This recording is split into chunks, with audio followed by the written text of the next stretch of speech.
በስመ አብ ወወልድ ወመንፈስ ቅዱስ አሐዱ አምላክ አሜን።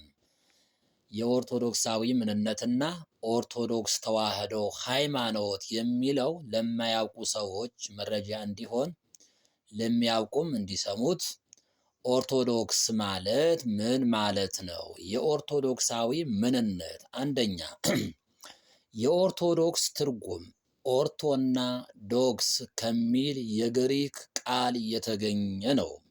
ኦርቶ ማለት ቀጥተኛ፣ ትክክለኛ፣ እውነት ማለት ነው።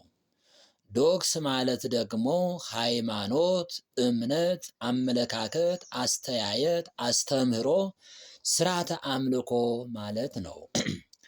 ኦርቶዶክስ ማለት ትክክለኛ፣ እውነተኛ ሃይማኖት ማለት ነው።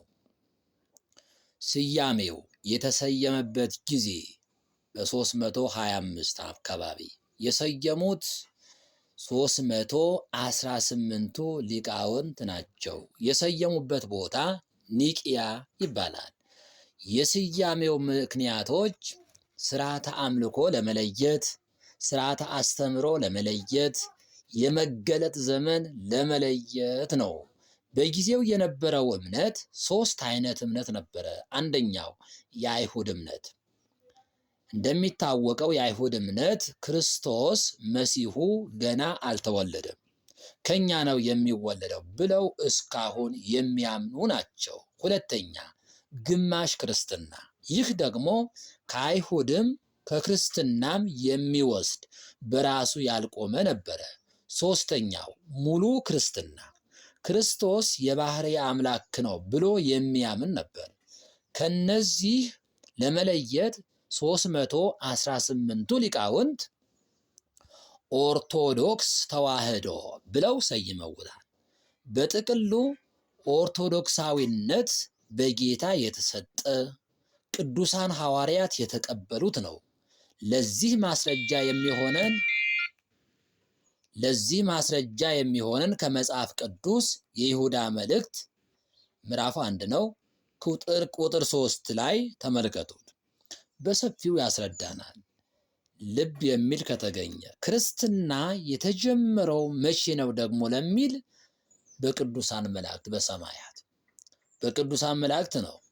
ማመንም መካድም ከዚያ በኋላ ደግሞ ከአዳም እስከ ሙሴ ሕገ ልቡና እያለ በሐዋርያት የቀጠለ በሰማዕታት ደም የጸና የክርስቶስ ረቂቅ አካል ነው።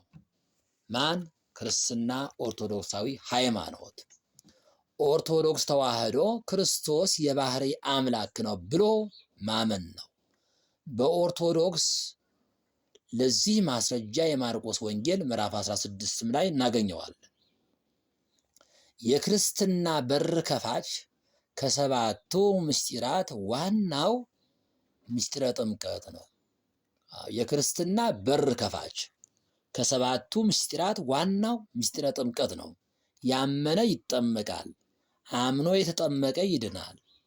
ስለዚህ ኦርቶዶክስ ተዋህዶ የእውነት አምድ ነው። የክርስቲያኖች እምነት ለቤተ ክርስቲያን አምድ ነው። አንደኛ ጢሞቴዎስ ምዕራፍ 3 ቁጥር 5 ተመልከቱት።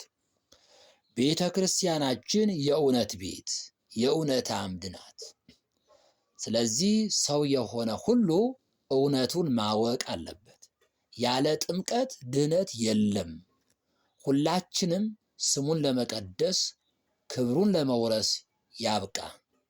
ወገኖቼ ወገን ሁሉ እንዲድን ለሁሉ እንዲደርስ ሼር አድርጉት።